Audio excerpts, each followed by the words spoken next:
ایک اہم مسئلہ معذور آدمی کی نماز کے متعلق کہ اگر کوئی انسان خدا نخواستہ اس قدر معذور ہے کہ جو بستر سے اٹھ بھی نہیں سکتا اور نہ ہی بیٹھ سکتا ہے اور اس کے ہاتھ پاؤں بھی کام نہیں کرتے، لیکن یہ آدمی نماز پڑھنا چاہتا ہے، تو اب اس کے وضو اور نماز کا کیا حکم ہے؟ تو یہ بات یاد رکھیں کہ اگر ایسا آدمی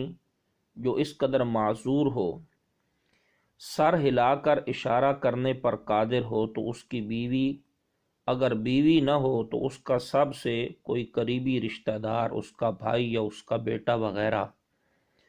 اس کے سطر پر نظر کیے بغیر ہاتھ پر کوئی چیز لپیٹ کر یا برش وغیرہ کی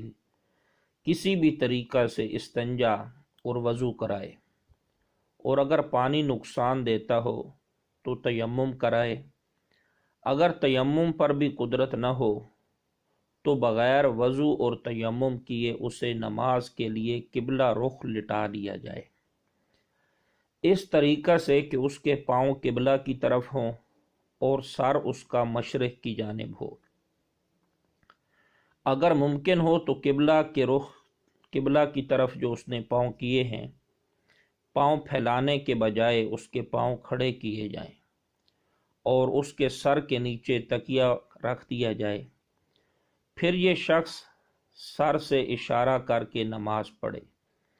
اور دوسرا طریقہ یہ بھی ہے کہ دائیں بائیں لٹا کر کروٹ کے بل چہرہ قبلے کی طرف کر دیا جائے اور یہ آدمی اشارے سے نماز پڑھے۔ لیکن جو پہلی صورت ذکر کی گئی وہ زیادہ بہتر ہے بنسبت دوسری صورت کے۔ دوسری صورت بھی جائز ہے۔ دونوں صورتوں کے اندر سجدہ کا اشارہ رکوع کے اشارہ کی بنسبت زیادہ جھکا کر کے کرے۔